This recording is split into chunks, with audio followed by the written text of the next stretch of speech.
আপনি 5 জনকে যে চোখের পানি ফেলেছেন মনে রাখবেন, ওই 5 জন আপনার কাছে খেলনার পুতুল হতে পারে, কিন্তু রবের বান্দা আর রবের বান্দার চোখের পানি রব সইতে পারে না, সইতে পারে না, সইতে পারে না। আল্লাহ বলে বান্দা কাঁদলে আমার জন্য কান্না করবে, আমার বান্দা কাঁদলে আমার নবী মুস্তাফার প্রেমে কান্না করবে। কোন বান্দা যদি তাদের চোখের পানি অন্যায়ভাবে ফেলে, আমি আল্লাহ এটার বিচার করে ছাড়বো।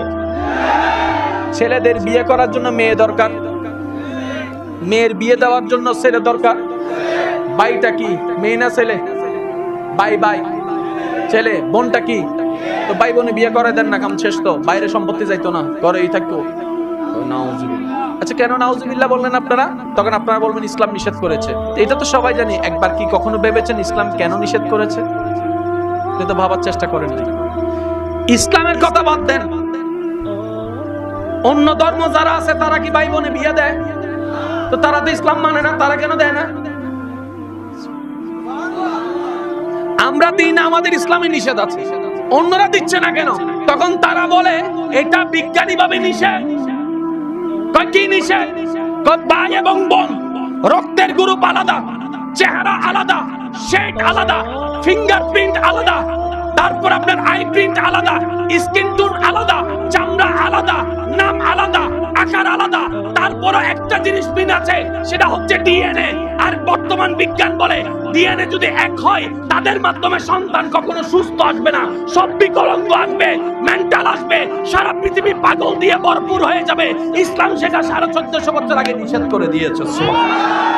স্মৃতির জায়গাটা পুরাটাই দখল করে আছে, হয়তো টেনশনে, না হয় অভাবে, না হয় দুঃখে, না হয় বদনামে, না হয় গুতাগুতি, না হয় ঠেলাঠেলি, না হয় মারামারি। এইরকম সেক্টর গুলায় আমাদের ওই স্মৃতির জায়গাটাকে দখল করে আছে। যদিও হওয়ার দরকার ছিল, জীবনে কি পেয়েছি সেই হিসাব করা দরকার ছিল, পাইনি কি সেই হিসাব করে তো আর পাওয়া হবে না। সুতরাং না পাওয়ার হিসাবটা বাদ দিয়ে পেয়েছি কি সেটা হিসাব করা দরকার ছিল। হিসাব করা দরকার ছিল আমরা অযোগ্য হওয়া সত্ত্বেও রব্বে করিম বিনা চাওয়াতে আমাদেরকে কত কিছু দান করেছেন, কত দয়া করেছেন, কত নিয়ামত করেছেন, এটা ভাবার দরকার ছিল। এটা ভেবে অন্তরকে নরম করা দরকার ছিল। এই নরম করে রবের দরবারে বারবার সিজদা দেওয়া দরকার ছিল, শুকরিয়ার সিজদা। কথা বলেন ঠিক কিনা? আমরা আমাদের জীবনটা আল্লাহ যা দিয়েছেন, যতটুকু দিয়েছেন, সত্যি করে একটা কথা বলেন, এগুলা কি আসলে আমরা যোগ্যতা দিয়ে অর্জন করেছি, না আল্লাহ আমাদেরকে ভিক্ষা দিয়েছেন? জোরে বলেন না। আল্লাহ আমাদেরকে, আমি আওয়াজটা পাই না, আল্লাহ আমাদেরকে একটা জিনিস যদি বলে যে আমার আল্লাহ যদি বলে যে আমার বান্দা আমি তোরে চোখ দিয়েছি, চাই চোখের জন্য দাম দে। বুঝেন না আমার কথা? আল্লাহ যদি বলে যে আমি তোদেরকে চোখ দিয়েছি, চাই চোখের একটা দাম দে। এই চোখটিকে রাখতে গেলে 1000 রাকাত নফল নামাজ পড়তে হবে। গেছে কি কথা কয় না কা? তোদেরকে আমি বলার জন্য আওয়াজ দিয়েছি, এটার জন্য 500 রাকাত নফল নামাজ পড়তে হবে। গেছে? তোরা আমি হাঁটার শক্তি দিয়েছি, এটার জন্য 10 খতম কোরআন দিতে হবে। একটা জিনিস আর আমাদের থাকবে। একটা কথা মনে রাখবেন আমার যুবক ভাইরা, কেন আমি আলোচনার ধরনটা এখান থেকে শুরু করেছি, মাশাআল্লাহ ইনশাআল্লাহ রব্বে করিম দয়া করলে ইনশাআল্লাহ একটু পরে আপনারা বুঝতে পারবেন।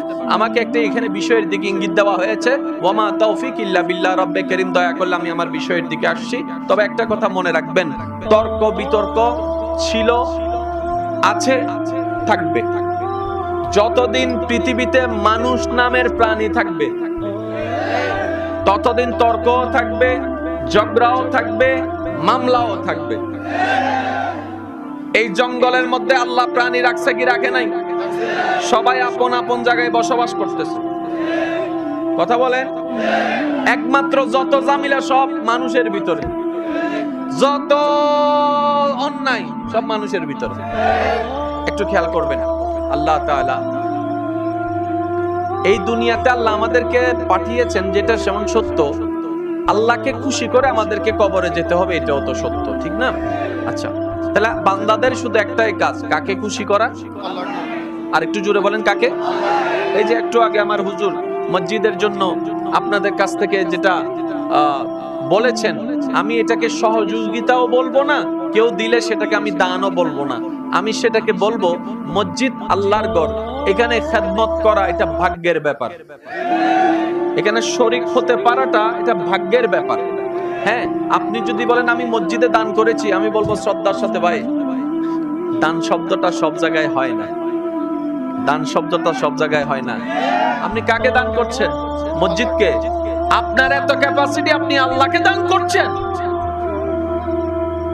আপনি এত বড় লোক হয়ে গেছেন, আল্লাহরে দান করছেন। আল্লাহ পাক বলে যে আব্দুল্লাহ, এরা তুই আরে দাও না, তুই আমার থেকে নিয়ে আমারে দেস। এ বান্দা, দান নয় এটা।